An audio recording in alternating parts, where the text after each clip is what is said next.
Bueno, vamos a seguir. Y además, como dice el programa, dice ponencia de clausura. La ponencia de clausura es la guinda de la guinda, ¿verdad? Que queremos poner este congreso que ha tratado sobre el tema de la oración, fuente e impulso de la misión. Y yo quiero presentaros a la imponente Consolación Isart Hernández. Aquí pone en el folleto decana de la Facultad de Magisterio y me ha dicho, por favor, soy profesora, no decana. Lo fue, lo fue. No pasa nada porque lo fue, pero dejó tal huella que para nosotros sigue siendo la decana, pero no, es profesora de la decana de la Facultad de Educación, también de la Facultad de Magisterio, directora del Instituto de Ciencias Religiosas. ¿Eso lo eres o no? Lo fui. Todos fui. Bueno, pues ya está. Pero es profesora de todas estas cosas y ha colaborado en muchísimas actividades, entre otras, y es la que yo la conocí y que me entusiasmó, es en el congreso que se organizó en el 2019 con motivo del Mes Misionero Extraordinario en Madrid. Pero ella ha trabajado con la UCV, las jornadas sobre colegios colegios de Comunidad Valenciana, ha sido la directora del curso Hispanidad y sus raíces del CEU, el aula de lengua de San Juan de la Cruz. Ella es filóloga, pero es cristiana. Sobre todo es cristiana. Y además es cristiana evangelizadora, con un convencimiento profundo de que Cristo debe ser conocido y amado. Y yo sin más, porque ya podría, pero me da vergüenza. Consolación. Viene desde Valencia, por si alguno no lo sabe, viene desde Valencia. Aplaude el de Valencia, que es aquel joven de ahí. Bueno, muchísimas gracias, José María. Sobre todo gracias por la invitación, desde luego, a venir a estar con vosotros, pero para mí significa un aprendizaje siempre. O sea, realmente he podido venir solamente ayer, ¿no?, que tenía examen el día anterior en Valencia, no me pude escapar antes, pero siempre aprendo mucho escuchando y conviviendo con vosotros, ¿no? La ponencia de Mónica ha sido espectacular, con lo cual que yo venga ahora a cerrar, digo, wow, que esto sí que es un reto, ¿no? Vamos a intentar hacer lo que pueda y me paso por la capilla también para decirle al Señor que realmente sea Él el que hable, ¿no? Me gustaría empezar, el tema que me han propuesto me parece realmente fascinante, porque es verdad, si hemos estado hablando hasta hoy de la oración, a partir de hoy, es decir, hoy y ya la quinta semana de ejercicios que empieza ya, pues sería la misión, ¿no? ¿Cómo vamos a misionar? Es verdad que la misión hoy no está solo en los países llamados siempre de misión, sino efectivamente, como también nos decía Mónica ahora, al lado, en mi proximidad, ¿no? Me gustaría empezar con una... A ver si soy capaz de llevar esto a su sitio. Perfecto. Esta es la pequeña introducción, el pequeño esquema que me he propuesto, ¿no?, para ordenarme un poco. Me lo he escrito para no pasarme del tiempo, porque sé que andamos apurados y tal. Pero sí quería comenzar con una anécdota que a mí siempre me ayuda mucho cuando la recuerdo. Se la escuché al que la vivió y se la escuché 50 años después de que la hubiera vivido. Es decir, la había impactado tanto que realmente le marcó toda su vida. Él decía, estaba estudiando Derecho, los primeros años de Derecho en la Universidad Central de Madrid, y después de una misa de 9 de la capellanía, el sacerdote que estaba al cargo de estos muchachos universitarios, que a lo mejor le conocen la mayoría de ustedes, es el padre Ayala, jesuita, en torno a los años 1928-1930, les invitó a pasar a un gran salón de actos porque tenía algo que decirles, ¿no? Estaba en un salón aquello abarrotado de jóvenes y el padre Ayala, que ya era así de mayor, era por lo visto pequeñito, tímido, muy tímido a la hora de hablar, dice que se puso en el estrado y únicamente les dijo una pregunta. ¿Quién creen ustedes que va a ser el Salvador de España? Entonces todos se quedaron así como muy atónitos, nadie decía nada, pasaron 2 minutos. Sí, ¿quién creen ustedes que va a ser el Salvador de España? Como nadie respondía, pues finalmente con cara de ingenuo se señaló a sí mismo y les dijo, el Salvador de España soy yo. Carcajada general, carcajada general. Sí, repitió, soy yo y cada uno de ustedes si se lo creen realmente. Efectivamente, al que yo le escuché la anécdota, decía que a partir de ese día él salió de aquella reunión con el convencimiento de que podría ayudar a cambiar España, ¿no? ¿Para eso qué? No salió con una gran idea en la cabeza de que tengo que ser el salvador de España, sino salió comprometido con dos cosas fundamentales, que era estudiar mucho y bien, es decir, hasta ese momento pues se llevaba la vida universitaria un poco alegremente, estudiar mucho y bien para ser un gran profesional en el futuro, y segundo, y muy importante, dar un testimonio valiente de su fe en la universidad. Estamos con la caída del gobierno de Primo de Rivera, con un mundo absolutamente anarquista en la universidad de esos momentos, con la ILE, muchos profesores ya eran krausistas, los que estaban en la universidad, y profesores de este chaval que os digo, ¿no? Vale, estos dos convencimientos los llevó tan bien a la práctica que acabó con premio extraordinario en su carrera de Derecho y fue tan valiente en la universidad que inmediatamente le eligieron como representante de estudiantes católicos en España y a nivel europeo, ¿no? Bueno, luego volveremos a su figura y no quiero desvelarles el nombre porque no es lo más importante. Lo más importante que quería transmitirles es que realmente cuando nos creemos que de mí depende la evangelización, pues el Señor actúa. Porque yo realmente soy muy poquita cosa, como lo era él o lo era el padre Ayala, tan tímido a la hora de dirigirse a los chavales. Aquel momento era muy convulso, no era más difícil el nuestro, no es más difícil el nuestro que el suyo, ¿no? Vale. Os he puesto aquí 3 fotos que significan mucho. Lo conocéis todo. El padre Damián, Molokai. Arriba, San Pedro Claver, que hubiera sido de la población negra en Cartagena de Indias si San Pedro Claver se hubiera quedado en Mallorca, ¿vale? Que hubiera sido de los enfermos de leprosos si el padre Damián no hubiera ido hasta Molokai. O el otro, a lo mejor no es tan conocido, es Federico Zanan, un prestigioso profesor de literatura de la Sorbona, ¿vale? De 3 épocas distintas, pero que todos cambiaron el mundo. Su mundo, pero realmente el mundo, como podríamos hablar de la Madre Teresa, como podríamos hablar de otros muchos, que hubiera sido de la Iglesia sin Juan Pablo II, por ejemplo. Yo muchas veces me lo he preguntado, si él hubiera seguido con su novia y nunca os hubiera planteado la vocación al sacerdocio, ¿cuántos chicos tenemos en las parroquias a los que nunca nos atrevemos a decirle si Dios... Ah, vale. Vamos a ver. Es un experto, ¿eh? Da gusto. Gracias. Bueno, ninguno de ellos realmente pues pudo imaginar cuánta gloria iba a dar a Dios su entrega, ¿no? Podríamos incorporar muchísimos nombres que todos ahora mismo tenemos en la cabeza. Vale, no digamos que hoy es más difícil, nos dice el Papa en la Evangelium Gaudium. Es distinto. Aprendamos de los santos. Y aquí está la clave. Aprendamos de los santos. Luego nos da por qué la verdadera urgencia, qué nos mueve a la misión. A mí me llama mucho la atención siempre que este texto de la Evangelium Gaudium, ¿no? Realmente no es lo mismo haber conocido a Jesús que no haberlo conocido, no es lo mismo caminar con Jesús que caminar a tientas, no es lo mismo descansar en Él que no hacerlo. ¿Cuántos jóvenes nos están pidiendo realmente que hablemos con fuerza de Él, ¿no? Me voy a centrar en una catequesis que dio el Papa el 15 de febrero del año pasado, una catequesis específica sobre la misión, una catequesis preciosa, de página y media o poco más, vamos, tan sencilla como Él lo hace siempre, ¿no? Pronunció una catequesis muy bella sobre la pasión de evangelizar. Y quizá en mi intervención no haga más que una torpe glosa de lo que Él nos quiso decir allí, ¿no? Él comienza hablando de un aspecto muy importante. Creo que yo no llegué a esta conferencia, pero me han dicho que ya se abordó. Estar, oír. Con la ironía que le caracteriza al Papa, pues comenta este mensaje a los apóstoles, ¿no? Este mensaje misionero, os he llamado para que estéis conmigo y para que vayáis. ¿En qué quedamos, Señor? Estar, oír. Y dice, no. Para Jesús no hay ir sin estar y no hay estar sin ir. Es una llamada de atención muy importante.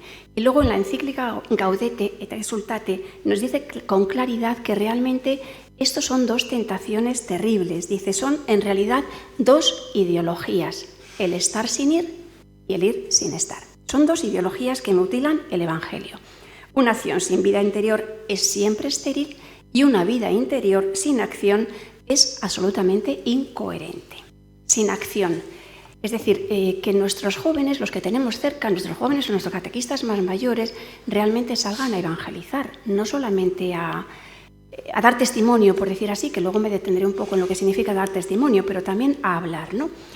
Como en estos días se nos ha hablado mucho y extraordinariamente bien de lo que es la oración, yo no voy a insistir más en ello y voy a centrarme realmente en lo que me han encomendado, ¿no? El bautismo implica siempre la misión. Él, en este discurso, el Papa habla de por qué anunciar y cómo anunciar. Voy a dejar las dos primeras partes y solo voy a ir a cómo anunciar, que es lo que en realidad me toca, ¿no? ¿Cómo anunciar? Es muy significativo que este es el aspecto sobre el que Jesús se explaya más, nos dice el Papa. Envía a los apóstoles antes de haber completado su preparación, es decir, muy poquito tiempo después de haberlos llamado, ya les envía a evangelizar. Y dice él, es que la misión, la evangelización, implica formación, es ya formación. ¿Tenemos que formarles antes de salir? Hombre, lo mínimo, pero que inmediatamente vayan a la acción. No solo porque a ellos les va a comprometer más, sino porque la acción es el ABC de la pedagogía, de toda pedagogía. No nos olvidemos que las ideas solo se entienden cuando las vivimos, solo, y en la medida en que las vivimos. Si el chico no se compromete en una acción apostólica, quedará a medias, quedará de alguna manera infecundo, su fe no será absolutamente potente, ¿no? En la siembra, fijaos os he puesto esta foto de Tácito, porque ahí en los anales él dice una frase contundente, estamos en el año 64, la persecución de Nerón, y él habla de la ingente multitud de cristianos, año 64. Han pasado 30 añitos desde que el Señor se ha ido al cielo y es una ingente multitud. ¿Salida de dónde? De lo que nos decía también Mónica antes, volvamos al cristianismo de los primeros tiempos, ¿no? En la siembra cristiana de los primeros siglos fueron los seglares tan misioneros como la jerarquía. Sin salir del mundo evangelizan a Cristo al mismo tiempo que introducen mercancías o víveres en Roma, siendo comerciantes, hablan en el foro con otros senados, se sientan también en el senado ya muchos de ellos, combaten en las legiones y allí hacen su apostolado, es decir, en todas partes ganan prosélitos. Y así se explica pues, la prodigiosa difusión de la vida nueva. Es decir, las cosas no son difíciles, se hacen difíciles porque no nos atrevemos. Decía Séneca, no es un pastor de la iglesia, Séneca, ¿vale? El filósofo. Hoy el campo de misión se nos ha agrandado enormemente, decía al principio, ¿no? No solamente espacialmente, no es que también España sea tierra de misión, por supuesto, pero me refiero también a evangelizar el corazón de nuestros jóvenes, a evangelizar la inteligencia de nuestros jóvenes, a evangelizar las manos de nuestros jóvenes. Que realmente lo que el Papa dice, los tres lenguajes de la persona son la mente, el corazón y las manos. ¿Cómo hacemos esto, no? Y solo si realmente trabajamos con los tres lenguajes haremos una evangelización fecunda. Muy brevemente me voy a detener con unas pequeñas pinceladas en cada uno de ellos. Misión con la mente. Aquí solamente esta frase, porque si estamos aquí es porque somos muy responsables de lo que la Iglesia nos ha encomendado. Estamos aquí aprendiendo, disfrutando desde luego, disfrutando mucho, aprendiendo mucho. Somos responsables. Dice el Papa, todos estamos llamados a crecer como evangelizadores, procuramos una mejor formación. Eso no significa que debamos postergar la misión evangelizadora, porque va a la par. Vale, misión con el corazón. Y aquí me voy a detener un poquito más. A mí me impresionó mucho el día que leí esta cita de San Agustín. Él comentando el Evangelio de dar al César lo que es del César. San Agustín siempre tan agudo, o sea, un hombre tan sabio y tan de Dios, dice, si el César reclama su propia imagen en la moneda, ¿no exigirá Dios del hombre la imagen divina esculpida en él? Perdón, es tremendo. Claro que está exigiendo la imagen divina del que tengo al lado. ¿Qué estoy haciendo yo para ello, no? En medio de esta sociedad de contrastes en que nos encontramos, sociedad del bienestar económico y de la pobreza humana y espiritual, sociedad de las redes y del aislamiento tremendo, sociedad donde el hombre parece tan autosuficiente y en cambio vive en la angustia permanente del sinsentido, sociedad en que valoramos mucho los vínculos y sin embargo no terminamos de fiarnos del otro para comprometernos para siempre, sociedad de tantos contrastes. Es también esta sociedad cada vez más evidente donde en el desierto en el que estamos el hombre vuelve a descubrir lo que es esencial para vivir. Son muchos los signos de Dios, de la sed de Dios, del sentido último de la vida, nos dice el Papa de nuevo en la Evangelii Gaudium 86. Estamos llamados a ser personas cántaro, para dar de beber a los demás. Estamos llamados a practicar el arte del acompañamiento, a quitarnos las sandalias ante la tierra sagrada del otro. Fijaos una anécdota muy pequeña. Yo estoy teniendo un coloquio online con algunas alumnas antiguas de la universidad. Se han ido al extranjero porque tienen becas de investigación importantísimas, haciendo doctorados pues muy profesionales, ¿no?, para su futuro, y sin embargo un coloquio que empezamos hace 3 años dicen no queremos perderlo porque nos ayuda mucho. Son chicas que están alejadas de la iglesia, ¿vale? Alejadas, están bautizadas por costumbre de su familia, pero son absolutamente ajenas, ni siquiera, a pesar de haber estado en colegios religiosos, las varias, ni siquiera saben rezar, ¿vale? Y sin embargo el coloquio online todos los domingos a las 10 de la mañana no se lo pierden, ¿vale? Pero hasta el mes de julio. Descansamos agosto y porque ya hay que tener un poco de vacaciones. Descansamos agosto hasta el mes de julio. ¿Y de qué hablamos ahí? Pues fijaos, hablamos en principio de formación humana, de lo que es la responsabilidad en el trabajo, de lo que es la sinceridad, de lo que es la lealtad, la prudencia, valores, si queréis, humanos, o virtudes, de algún modo cardinales, ¿no? Pero al hilo de estas conversaciones, pues empezaron a decir, ¿cómo puedo conocerme mejor a mí misma? Claro, ¿yo qué le voy a decir? Pues a lo mejor nos vendría bien, antes de acostarnos, hacer unos minutos de reflexión, aunque sean breves, aunque sean 5 o 7 minutos, para ver en una hojita de papel, nos apuntamos cosas positivas del día para dar gracias y cosas negativas, que eso del pecado todavía, cosas negativas en las que hayamos fallado para pedir perdón. A Dios, claro, a Dios. Estaba haciendo un examen de conciencia desde hace 2 años y es un compromiso que nos pusimos por una semana. Cada semana tenemos uno, pero es un compromiso que no han querido cambiar porque dices que nos ayuda tantísimo esto. Están haciendo oración, están empezando a hacer oración, ¿vale? Al cabo de 1 mes y medio, una de ellas se despachó y dijo, es que yo necesito rezar, ¿me podíais enseñar a rezar? Y ese día el coloquio fue a hablar de la oración del rosario. Y a partir de ese día, al menos un misterio están rezando, ¿no? Y dices, bueno, es una cosa pequeñísima, sí, pero lo cuento no por decir que qué bien lo hago, que no es eso, es que los jóvenes tienen sed de Dios, pueden estar súper alejados, pero a nada que toques el corazón, a nada que estés cerca, que sepas lo que realmente están necesitando, que no nos dejemos llevar de la falacia de parece que piden una cosa. No, en el fondo te están pidiendo la felicidad verdadera. Están desencantados. Es verdad que la adolescencia es distinta, porque todavía no han llegado a tal, pero hay solución. Pero los jóvenes, los que están en la universidad, ya son chicos que han pasado por todo, lamentablemente, pero están defraudados de todo. Es mucho más sencillo, ¿no? Bueno, es una misión, pues eso, que tiene que ser 1 a 1, que no podemos dar recetas antes de conocer el corazón de cada uno, como el médico tampoco receta antes de conocer realmente el diagnóstico de la persona, ¿no? Misión alma a alma de todo bautizado. Y digo yo, esto es una misión que tenemos que hacer todos. Podrían excusarse los superocupadísimos de ir a reuniones, pero nunca de esto, nunca del arte de acompañar al que tengo cerca, al que tengo al lado, ¿no? Amistad 1 a 1. Una amistad que les haga crecer también, que les hagan creer que pueden ser santos. Me acuerdo de una anécdota que contaba, en las florecillas de San Francisco de Asís, lo cuenta él mismo, ¿no? Bajaba un día de las ermitas con el hermano León al pueblo, a la aldea cercana, a misionar. Sabéis que muchas veces la misión de San Francisco significaba pasear por el pueblo rezando. Y ya está, y esa era toda la misión y se volvían al eremitorio. Pero ese día se encontraron bajando por la cuesta de la montaña, se encontraron con Paolo, un señor regordete, que bajaba con su carreta. Y dice, ¿dónde vas, Paolo? Pues voy a la aldea a herrar los bueyes y a tomarme un traguito de vino. Ah, pues muy bien, Paolo, muy bien. Y les pregunta el paisano, dice, hermano Francisco, ¿yo también podría ser santo? Claro, Paolo, claro que sí. A ti también te quiere Dios.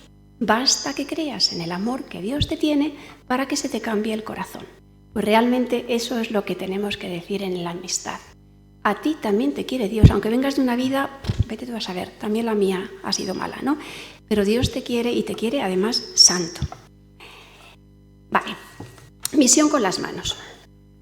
Misión con las manos, es decir, nuestra vida interior no es solo oración solitaria en lo secreto de nuestro corazón, es oración nuestra presencia en el mundo, entre los hombres, en medio de una actividad múltiple. Y solo la ejemplaridad alegre y sencilla en el cumplimiento del deber en mi familia, en mi profesión, desde luego, a nivel social, es lo que transforma en oración toda nuestra vida en medio del mundo. Es lo que hace realmente fructificar la misión. Y ahí es donde nos esperan nuestros hermanos alejados, en que no nos comportamos como ellos se comportan, ¿no? Vivimos en el mundo para santificarlo. Y casi sin darnos cuenta nos encontramos con un doble escollo, me parece a mí. Podemos vivir en el mundo identificándonos con él de alguna manera, subrepticiamente, o podemos alejarnos de él y encerrarnos en una sacristía porque nos da miedo el contagio del mundo. De las dos maneras caemos en la tentación y de las dos maneras dejamos de evangelizar el mundo. Tenemos que tener siempre muchísimo cuidado con plegarnos a lo que el mundo parece que está pidiendo o con qué miedo me escondo. No. Participar en los afanes y responsabilidades humanas, por supuesto que sí, compartirlo con mis compañeros, pero confundirnos con ellos siendo uno más, no. No voy a tener el mismo ocio que tiene todo el mundo, no voy a ver las mismas series de Netflix que ve todo el mundo, no voy a ir a lo mismo que hace todo el mundo, no, porque tampoco los cristianos lo hacían así en los primeros siglos.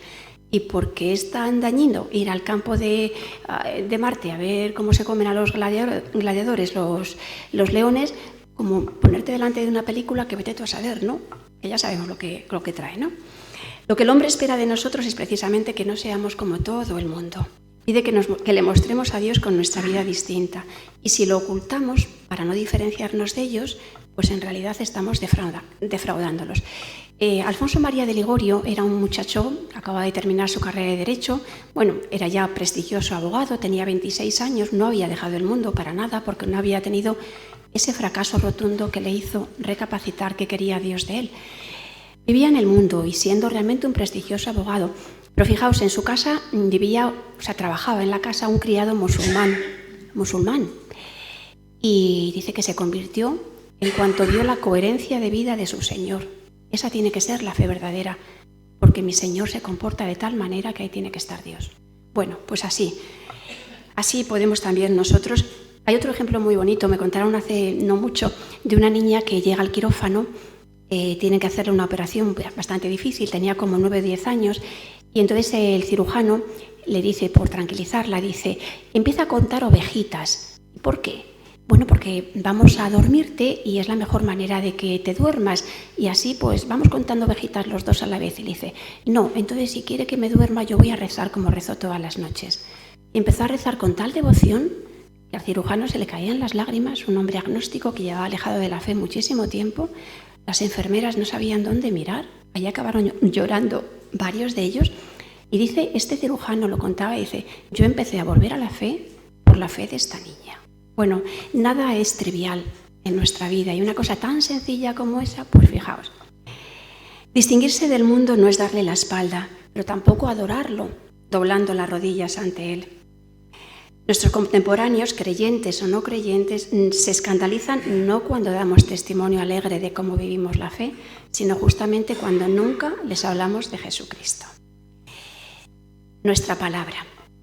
He puesto aquí algunas fotos de Contardo Ferrini, fue un catedrático de Derecho Romano en Módena y Pavía, un ejemplar profesor universitario que, ayudó a muchos también a llegar a la fe, ¿no? Muere en olor de santidad solo con 42 años. Es ya beato. Hace unos años encontré en una librería de viejo un libro que él utilizaba de las odas de Horacio, porque aunque era de Derecho, traducía perfectamente el griego y el latín. Estaba traduciendo las Odas de Horacio y era un ejemplar suyo que había puesto manuscritamente en los bordes jaculatorias. Mientras estaba traduciendo, estaba pidiéndole al Señor la luz para ver cómo podía evangelizar mejor en la universidad. Bueno, podíamos hablar de alguien mucho más cercano a nosotros, como está ahí también Santo Tomás Moro, claro, pero tenemos también a Carlo Acutis, el que va a ser beatificado dentro de nada, que murió siendo adolescente, es el patrono de los adolescentes y ahí nos tenemos que encomendar justo para llevar a esos que tenemos tan rebeldes en esta edad, pues justamente a que por los medios de comunicación, pues lo que hacía era investigar los milagros eucarísticos y hablar de su devoción a la Virgen, ¿no? La fidelidad al Evangelio de cada uno de ellos conllevó cambios ineludibles en sus maneras de actuar. En algunos casos ni siquiera los amigos más íntimos o la propia familia entendían lo que hacía. A Tomás Moro más dificultades le puso su familia que el propio Enrique VIII, ¿no? Y sin embargo, pues no se plegó porque lo primero era su conciencia. El deber de nuestra conciencia es sagrado. ¿Qué tengo que decir en esta ocasión? ¿Qué me dice mi conciencia? Una conciencia bien formada, desde luego. Vale, vamos a ver con mucha rapidez dos tentaciones que el Papa aborda también en el Evangelio Gaudium. No las aborda directamente, habla de 5 tentaciones cuando está hablando de la acedia espiritual. Él habla de proyectos irrealizables, son por qué no triunfamos, entre comillas, ¿no? A veces en nuestras evangelizaciones, y él dice, a veces porque nos proponemos proyectos irrealizables, a veces porque queremos que todo caiga del cielo, a veces por el inmediatismo, a veces por atender más a la organización que a las personas y finalmente por no tolerar el fracaso, la cruz. Yo me voy a fijar solamente en 2 de ellas, en estas que tengo ahí subrayadas, el inmediatismo y el fracaso, aparente fracaso. Quizá el inmediatismo se ha comido, fijaos, se ha comido la foto del móvil, se ha comido la letra, esto es culpa mía. La tentación más violenta, hoy día es la prisa por querer convertir a los que nos rodean. La prisa. ¿Es un celo apostólico que tenemos? Claro, bendito celo apostólico, pero la prisa mata casi siempre todo lo que hacemos. No es posible y duradero un retorno rápido al Evangelio de masas tan descreídas como las que nos rodean. Son palabras de Benedicto XVI, que sabía bastante de esto que habla, ¿no? Bueno, sabía de todo, pero no es posible un rápido regreso de estas masas tan descreídas que nos rodean. No podemos negar que la lentitud en el apostolado no se lleva bien con el mundo ansioso en que vivimos a golpe de clic. Pero la experiencia nos demuestra siempre que la paciencia es lo único eficaz. Es verdad que es necesaria la tierra buena del Evangelio. En la semilla nos lo dice el propio Señor, ¿no? ¿Es necesaria la tierra buena? Por supuesto que sí, pero es necesaria la paciencia. Solo por la paciencia, termina el Evangelio diciendo, la semilla, cuando muere el grano, puede dar 30 o 60 o el 100 por 1, solo con la semilla. Con frecuencia queremos encerrar el apostolado en coordenadas humanas. Pensamos que puede reducirse a un peso, a una medida, a un número en economía. Y si no encontramos enseguida resultados tangibles, parece que fracasamos. El apostolado no es economía. Y nunca podemos decir que fracasamos, nunca. O sea, realmente creo que toda acción el Señor la hace fructificar cuando y como sea. A mí me ayuda mucho recordar a San Francisco Javier, que en 1549 llega a Kagoshima, en Japón. ¿Os acordáis? Están las Molucas, en la India, tal. Su empeño, hoy hablar de Japón, ese mundo intelectual tan interesante. Si entro en Japón, si convertimos a Japón, Asia será, vale. Con 1000 dificultades se emprende en la misión en Japón, y con muy poquitos de los suyos. Llega en invierno, llega descalzo, evidentemente, como siempre iba, con una pobreza extrema. Se pasan no sé cuántas semanas o tal, hasta llegar a la capital para ver al emperador y no puede hablar con el emperador. Bautiza unos cuantos, muy pocos. Cualquiera de nosotros, yo seguramente, estoy absolutamente convencida, diría, qué fracaso. Tanto dinero, tanto sacrificio, tanta penitencia, tanto tiempo empleado, ¿para qué? Bautiza unos pocos. Es verdad que esos pocos, en 30 años, eran más de 100.000 cristianos. Ojo, más de 100.000 cristianos. Es decir, la labor de San Francisco, desde luego, debía ser, milagrosa, no lo siguiente, ¿no? Ahí estaba el Señor sí o sí. Pero él cuando sale de Japón no dice es un fracaso, dice tengo que ir a China. Tengo que ir a China porque China realmente es el capital, el continente o el país del mundo intelectual. Vale, no sale con sensación de fracaso, pero no quiero fijarme en eso. Quiero fijarme en que a los poquitos años de Javier, no habían pasado 50 años, empieza la gran persecución de los mártires japoneses. San Pablo Miki y compañía, muchísimos laicos misioneros. Enseguida se queman todas las iglesias porque viene otro emperador y abomina del cristianismo, porque son muchísimos, mire, los que ya son conversos. Quema todo, os digo, expulsa a los sacerdotes. ¿Y qué pasa? Están 2 siglos hasta que Japón se abre, porque sabéis que Japón se cierra toda comunicación exterior. Internacionalmente cierran todas las fronteras, nadie puede entrar y nadie puede salir. No hay ni un solo sacerdote. Mitad del siglo XIX comienzan a abrir las fronteras y a ser más benévolos con las religiones. Y empiezan a entrar de nuevo los primeros sacerdotes misioneros.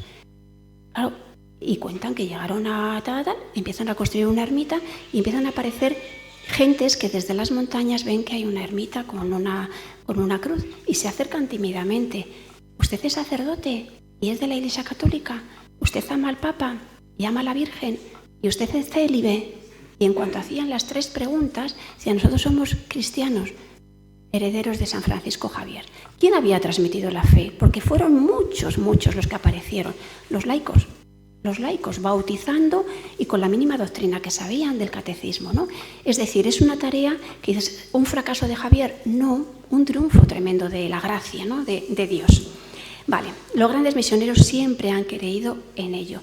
Pero claro, han creído sin sentirse protagonistas, lo que nos decía también Mónica antes, ¿no?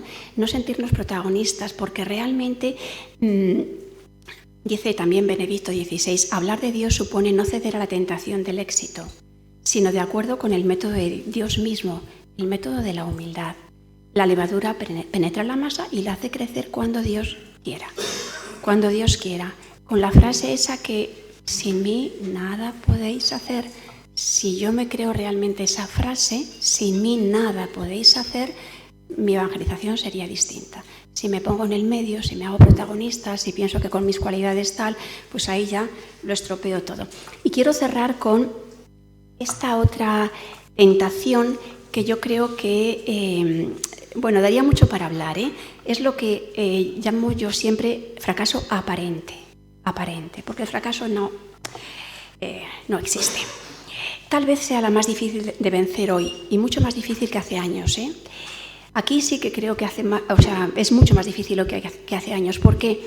Porque no nos han educado para esto, nos han educado para el triunfo, para el éxito. Nos han educado para que seamos siempre fantásticos, para que pasemos curso tras curso casi sin haber hecho nada, con perdón.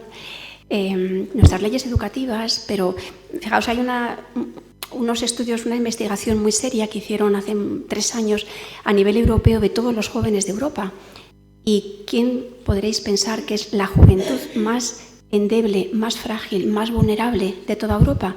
La española, pero con muchísima diferencia. Nuestros adolescentes son, y principio de juventud, absolutamente vulnerables. ¿Por qué? Decían los estudiosos. Porque nunca han tenido que enfrentarse a ningún reto. A ningún reto. Claro, los retos están para superarlos. Fallo, evidentemente, pero si no me lo intento, nunca lo voy a superar. Una persona que nunca está expuesta a ninguna dificultad acaba pensando que es idiota, que no es capaz de hacer nada por sí mismo, ¿vale? Con lo cual hay que tener muchísimo cuidado. La vida, gracias a Dios, nos enseña que del éxito aprendemos muy poco, muy poco. Esquilo, el fantástico dramaturgo griego del siglo V a.C., decía: el hombre solo aprende sufriendo. Sufriendo, ¿por qué? Porque del fracaso siempre aprendemos algo, pero del éxito casi nunca. Vale, cultivar el sentido de la humildad, esto es muy importante y lo aprendemos con nuestros fracasos aparentes, ¿no? Es decisivo.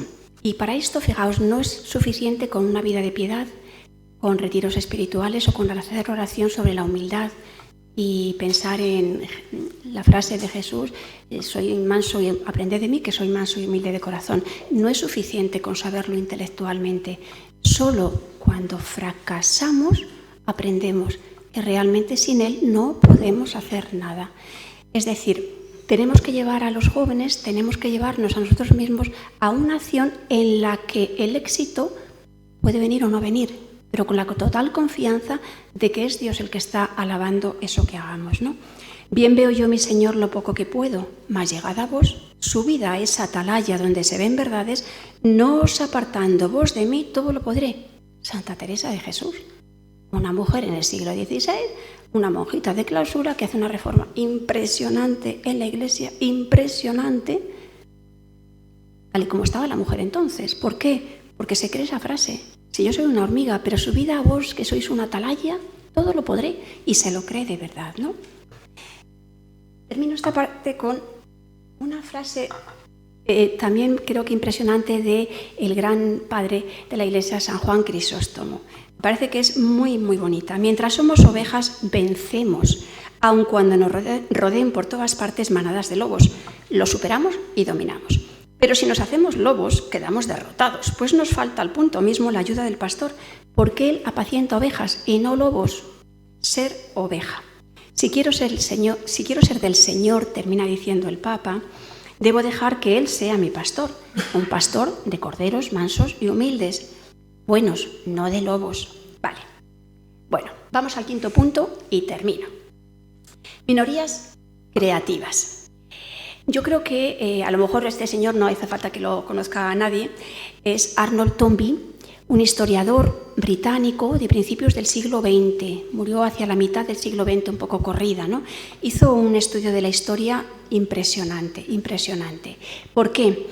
Porque él demuestra cómo las civilizaciones no nacen de forma automática y dice, hay pueblos sin historia, sin cambios desde el Paleolítico hasta hoy. Surgen las civilizaciones cuando una persona o cuando una comunidad estimulada por un problema, ofrece una respuesta creativa. Y así va haciendo un estudio de las civilizaciones desde la antigüedad más antigua hasta nuestros días, ¿no? Y es lo que él denomina minoría creativa. Solo ella, dice, es capaz de apartarse del curso normal de la historia y ofrecer una respuesta original al problema planteado.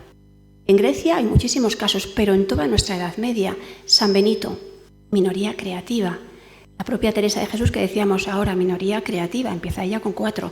San Ignacio empieza allí en la Sorbona, en el colegio de Santa Bárbara, tirando de uno y de otro con 3 que se le unen, o 5.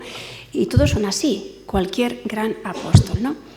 Más que nunca, en las dificultades, el hombre muestra lo mejor de sí mismo, ya sea en las artes, en la estrategia militar o en las investigaciones científicas. Y todos tenemos incluso experiencia personal en nuestra propia vida, de minoría creativa. ¿Es posible evitar la caída de una civilización?, le preguntan a Toynbee, y él no lo duda. Siempre pueden ir relevándose unas minorías creativas a otras ad infinitum. Vale, San José de Calasán, Santa Teresa, qué sé yo, millones. Benedicto XVI solía aludir a esta frase de las minorías creativas, le encantaba hacer alusión a ella, sobre todo para la nueva evangelización de Europa. Minorías creativas, cultivar pequeñas minorías. Solo unas minorías santas, bien convencidas de lo que creen y muy bien preparadas, podían ganar la batalla al mal. Y a esto dedicaron sus vidas. El futuro no puede anticiparse, pero sí prepararse. El futuro en parte al menos depende de nosotros, de cada uno. ¿Quién va a ser el Salvador de España? Pues eso. En vida oculta, con mucha paciencia, fueron formando uno a uno, ayudando a discernir la vocación de cada uno. Ojo, eso es fundamental. Exigiendo, impulsando, alentando, formando minorías capaces de transformar el mundo con ilusionada obsesión por la santidad. Los santos de la puerta de al lado, que dirá luego Francisco años después. Ahí tenemos a nuestra gran misionera, excelente misionera, una mujer tan jovencilla. A mí me alucina cada vez que releo su vida porque tan jovencilla, 1 centavo a la semana me parece que pedía. Está haciendo una labor impresionante. Si eso lo hizo una muchacha con 22 años, cualquier pequeña semilla que lancemos nosotros, imaginaos. Y luego Pier Giorgio Frassati, yo es que soy muy devota de él porque realmente es un apóstol tremendo entre sus compañeros. no pasa nada, no pasa nada. Paulina Jaricot y Frassati, ¿no? Que es también patrono de los jóvenes, ¿no? ¿Quién va a ser el salvador de España? Vale. Y tenemos otras minorías creativas mucho más actuales. Bueno, Frassati es de antes de ayer, pero otras nuevas minorías creativas que se han ido sumando a esta, ¿no? A esta levadura en la masa. El mundo será de una minoría que con audacia y decisión arrastre con su vida a los demás. Es verdad que el mérito de alguno de ellos no está en la originalidad del proyecto. La originalidad fue de Jesucristo cuando cogió a 12 y se dedicó 3 años a dale que te pego, dale que te pego. Vale, no. Pero sí en la paciencia, en llevarlo a término, ¿no? Aunque al principio no hubiera frutos, ni en el medio hubiera frutos, ni muchas veces al final se vean frutos muy vistosos. Da lo mismo. Porque tenemos mucha prisa, tenemos que ir muy despacio. No despreciamos a todos, justamente porque tenemos muchas ganas de salvarlos a todos, intentamos cultivar muy bien a unos cuantos. Vale. Vamos a tomarnos en serio nuestra misión educadora y no tengamos miedo de enterrarnos en la formación de los más jóvenes. Estoy segura de que cada uno de vosotros es también apóstol de apóstoles. La clave no está en que seamos apóstoles, sino que seamos apóstoles de apóstoles, es decir, que sepamos suscitar en esos que nos rodean la semilla de su bautismo. Es que para mí lo más novedoso cuando realmente me convertí a Jesucristo es enterarme de que yo era apóstol. Digo, ¿cómo? ¿Que yo soy apóstol? Yo pensaba que eso era de la jerarquía. Nunca me lo había planteado. Cuando tomas en serio que realmente de ti dependen otros mucho, pues es distinto, ¿no? Ser apóstoles de apóstoles. Si proponemos un ideal suficientemente atractivo, estoy segura de que lograremos arrancar también ahora la capacidad de entrega que hay latiendo en cada joven. No responden, no porque sean malos, sino porque nadie les ha propuesto nada suficientemente bueno. Cuidado, nada suficientemente bueno. En definitiva, tienen que empezar un camino de santidad, un camino de santidad. Y termino con la Virgen. Esta no sabía que hoy se iba a dedicar a América. Cuando lo vi ayer me dio una alegría, un vuelco al corazón. Digo, anda, América, dedicada el día de hoy justo a nuestros misioneros en América y a la evangelización de América. Es siempre sorprendente conocer a la Virgen de Guadalupe y saber lo que ella hizo. Lo saben todos, pero a mí me gusta decirlo de nuevo. Lo que ella hizo, llevaban los evangelizadores, no sé si he puesto ahí la fecha, pero fue en 1531 cuando la Virgen se aparece a Juan Dieguito. Juan Dieguito, que era un señor de 54 o 55 años, ¿vale? Pero Juan Dieguito. Y se llamaban así en diminutivo, entre la Virgen y el Juan Dieguito, hijito mío, ¿vale?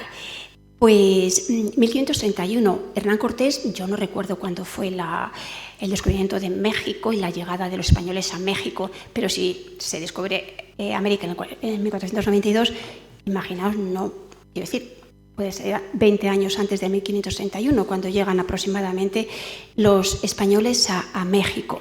Están sobre todo franciscanos, dominicos, sabéis, la primera evangelización, los jesuitas estaban naciendo, mejor dicho, estaban naciendo. Va en la segunda evangelización, pero primero son franciscanos y dominicos, sobre todo los que llegan a América. Están absolutamente defraudados. Son años y años. El propio Zumárraga, el obispo vasco, excelente obispo vasco que llevaba toda esta misión de México, está absolutamente desalentado. Y de hecho había escrito al emperador que por favor le relevara de la misión. La carta se la dio a un subalterno que tenía por allí. Como el subalterno sabía bastante de lo que quería en la carta, nunca la llegó a entregar. Y en este periodo, entre que va el barco a España y vuelve, estaba Zumárraga desazonado cuando llegará la carta del emperador diciendo que me releva de esta misión tan insufrible. Nadie o muy poquitos se convertían. Y se convertían, pero al poco tiempo volvían a sus ídolos. Era muy fracasante todo, ¿no? Vale, en este periodo, 1531, se aparece la Virgen. ¿Y sabéis lo que tarda la Virgen en conquistar a 9 millones de mexicanos? 7 años. Y está documentado. 7 años. Es verdad que los triunfos de la Virgen casi nunca son así. Pero si aquí quiso que fueran así, fue por algo. Fue por algo. Enseguida que los mexicanos saben que ahí está la cultura suya también, con los rasgos indígenas, con la simbología de los astros, que es tan azteca también, etcétera, etcétera. Está todo, ya sabéis, estudiado, ¿no? Bueno, lo impresionante es que es la primera realmente evangelizadora y la gran evangelizadora que siempre nos lleva al Señor, porque además está encinta. Ahí lleva a su Dios, ¿no? A nuestro Dios. En 7 años se convierten, 7 millones, he dicho 9, 7 millones creo. Vale. Y luego he terminado con esta otra foto. ¿Por qué? Para dejar las conclusiones. También porque Fátima, en principio, parece que es un poco contrario a Guadalupe. Se aparece la Virgen a 3 niñitos, muy pobres, muy pequeños, y les encomienda algo grandioso, grandioso. Y sin embargo, ¿qué revolución han hecho estos niños solamente con la obediencia a la Virgen? Oración, penitencia, ¿vale? Y contagiar al que tienen al lado ese amor a la Virgen. Quería que nos lleváramos estas 3 conclusiones porque me parece que ha sido una semana preciosa, ¿no? De convivencia entre nosotros, de fortalecimiento en la fe, a lo mejor a nivel intelectual también nos ha ayudado evidentemente, pero sobre todo de irnos con el corazón esponjado. ¿Por qué? Porque el mundo puede convertirse, si yo realmente me lo creo. Segundo, porque si me dedico a forjar minorías creativas, aunque sean 2 a mi lado, lo voy a conseguir, lo va a conseguir el Señor a través de mí. Y tercero, eso, sin mí nada podéis hacer. El tema de la humildad. Me ha encantado que Mónica insistirá también tanto en eso, ¿no? En no ser protagonistas de nada, ni de la canción, ni de la misión. Porque realmente cuando le dejamos a Él, cuando realmente nos creemos, sin mí nada podéis hacer, nos ponemos en nuestro lugar de criaturas y Él se luce, porque no le queda otra. Se tiene que lucir porque le interesa mucho más la misión que a nosotros. Entonces, nada, muchísimas gracias. Yo corto aquí porque creo que estamos regular de tiempo y... Vale, genial, hala.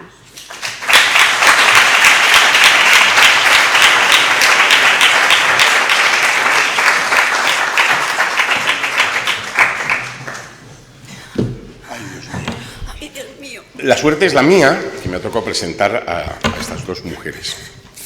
Qué suerte tengo. ¿Qué suerte tengo? Bueno, me has recordado 2 cosas, Consolación, me has recordado 2 cosas. Madre Teresa de Calcuta, de la que yo tengo una gran devoción, decía: lo mío es solo una gota de agua en un inmenso océano, pero si yo no pusiera mi gota, faltaría esa gota. Creatividad, pequeñas comunidades creativas. Y segundo, que una oración de el cardenal Newman, que dice que no me vean a mí, sino a ti en mí. Quien me vea, que no me vea a mí, sino a ti en mí. Bueno, pues me parece fantástico. Muchas gracias. Estupendo. Estupendo. Bueno, pues estamos en la Semana Española de Misionología de Burgos, en la 76, y hay 5 minutos para preguntas. 5 minutejos. Si alguien quiere apuntar algo, decir algo. Los autógrafos los firma luego. Les has dejado a todos atónitos. Pero bueno, también es verdad que no hay obligación de preguntar. Don Federico viene de Badajoz y quiere se estrena por primera vez en toda la asamblea. Esto es impresionante, Federico. Bueno, muchas gracias por esa ponencia tan intensa y tan fantástica. Muchas gracias. Bien, yo preguntaría una cosa un poco, ¿por qué no se dicen más estas cosas en el ámbito educativo hoy en día? Porque es que, verá, yo antes de cura soy maestro. Fui fraile. De toda la vida, maestro de EB. Y a mí estas cosas las escuché cuando yo estudiaba hace ya muchos años, casi 40 años, 40 y tantos años. Y las escuchaba y a mí me tocaron el corazón. Yo no iba a ser cura, pero por cosas como esta que ha dicho ahora y otras más, pues yo me lo planteé y eso fue una trampa terrible, porque ya no pude, en fin, hay gente que supera esas cosas y luego se dedica a otra cosa, pero yo me quedé cura, no valía para nada, pues para cura. Pero quiero decir que esto hoy en día no se escucha mucho en el ámbito de la psicopedagogía, de la pedagogía. ¿Dónde está la gente que nos dice estas cosas, que tendría que decirlas igual que usted? Claro. Le toca. Sí, es verdad, muchísimas gracias. Es la clave, ¿eh? O sea, es la clave.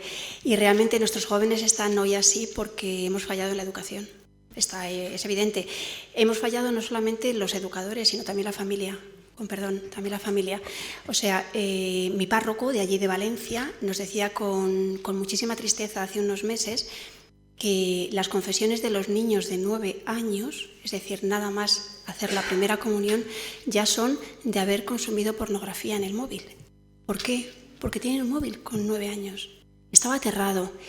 Es decir, aquí hemos fallado todos. Nos parece que tenemos que ir al hilo de los tiempos y entonces dar al niño lo que nos pide, que no. Y luego el sistema educativo nos ayuda muy poquito. Por eso, los chicos hoy día, el tema del esfuerzo no está garantizado para nada. Es decir, nuestra generación, y mucho más la generación de mi madre, estaba acostumbrada a un esfuerzo, primero a una autoridad, a tener un referente. Este sabe y yo no sé, ¿vale? Este es mi padre y tengo que obedecerle. Este es mi maestro y yo tengo que obedecerle. En cualquier ámbito. Este es el sacerdote de la parroquia y yo tengo que respetar tal. Vale, no hay autoridad, pero tampoco hay esfuerzo. El niño no se esfuerza para nada. Y cuando no tenemos fuerza de voluntad, es que todo lo demás se cae por la mitad. O sea, un chico puede tener muchísimas, incluso devoción, y hacer una oración ante el Santísimo y decir, oh, me ha conmovido el Señor, pero si no tiene fuerza de voluntad, es que luego va a ir a la calle, efectivamente.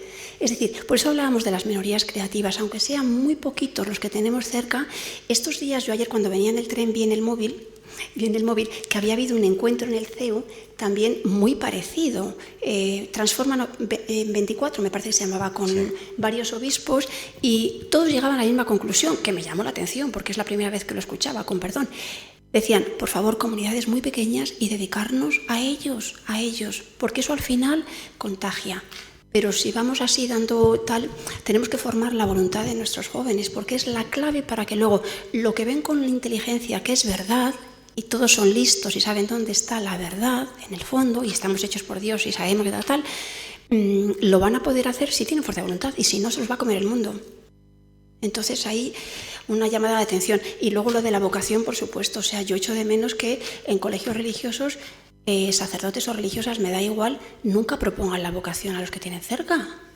O los sacerdotes en las parroquias, que a veces tampoco. O sea, y dices, hombre, ¿te da miedo? ¿Tú no estás contento con tu vocación? Yo desde luego hablo de mi vocación en mi facultad de magisterio, todos saben lo que soy, y intento escandalizar lo menos posible. Pero, o sea, quiero decir, cuando uno está contento de lo que vive y a lo que el Señor le ha llamado, pues lo tiene que decir. Gratis lo he recibido, gratis tal, y chico, esto te va a hacer feliz. Pues no sé si he contestado bien. Perfectamente. Vamos a dar 2 preguntas más, por favor, muy breves. Muy breves. No, así no, está el micrófono. Hola, nada más, en primer lugar, decirte muy bien por la conferencia. Yo creo que estás en el punto, en el centro de lo que es el primer anuncio. Todos estamos llamados, todos, y no solamente curas, monjes y frailes, convertidos en lo que has dicho, personas cántaros, y estamos confundiendo muchas veces en el primer anuncio, vamos a ver, métodos con procesos. Y a veces estamos esperando, no, a ver, ¿qué acto podemos organizar? Porque eso estamos en la comisión del primer anuncio. A ver, ¿qué método podemos esperar para que venga cantidad de gente? No, eso pasó a la historia ya. Sí. No, a ver, ¿con qué músicas, con qué tal? No. Es un proceso lento en que cada uno de los que estamos aquí, insisto, no solamente los curas, frailes y monjas, cada uno de nosotros estamos llamados a ser primer anuncio. Y mientras esa conciencia no la tomemos y no seamos valientes, no hay primer anuncio. Sí, muy bien. Efectivamente. Y Mónica pone el punto final. Vale, creo que hemos dado creo que la clave es lo que justo acababa de preguntar, y es que justo era como hilado a mi pregunta. Hablabas de minorías, pero hoy en día lo que atrae son las mayorías. ¿Por qué? Esa es una pregunta. Y luego, creo que la clave es el tema de la familia, ¿no? Hemos roto la primera minoría más cercana a cualquier pedagogía básica y entonces mi pregunta es, ¿qué hacer, no? ¿Por qué se llenan antes sitios donde hay movimientos multitudinarios o parroquias que funcionan como con grandes números en vez de lo pequeño, ¿no? El sacerdote, por ejemplo, ¿no? O la catequista o quien sea, ha olvidado el coger al pupilo, ¿no? e irle poco a poco mostrándole las cosas. ¿No hay tiempo para eso? ¿Dónde estamos? O sea, como que es una pregunta un poco grande, pero bueno, ¿dónde está la Iglesia en general? O sea, no me voy al mundo, ¿eh? El mundo, bueno, ya sabemos dónde está. Sino la Iglesia, ¿dónde estamos? ¿Cómo estamos formando esa como pedagogía casera, como familia? Sí. Yo voy a decir, porque ya está. Puedes contestar. Pero no voy a contestar, simplemente que has dicho una frase ahí que a mí me ha encantado y la he apuntado. El que está muy ocupado se le puede librar de reuniones, pero no de la atención personal. Claro. Y me ha parecido fantástico, esa es mi situación, que lo sepáis. Sí. Pero tú lo vives muy bien. No, sí, ahora ya te toca a ti contestar. No, digo que lo vives muy bien, que tú el acompañamiento lo haces también, a pesar de estar súper reunidos siempre y con mil cosas. A ver, yo creo que las tres preguntas iban un poquito en lo mismo. O sea, es verdad que los números atraen aparentemente a los jóvenes, pero luego nos damos cuenta que salen de ahí y ¿qué seguimiento tenemos? Porque ahí, o sea, una reunión multitudinaria nos puede venir bien para captar algunos, pero de esos se van a quedar 3. Con los que yo voy a seguir luego profundizando y ahondando para conseguir de ellos fuerza de voluntad, ¿vale? Y para conseguir, pues, hacer ese primer anuncio, real, efectivamente.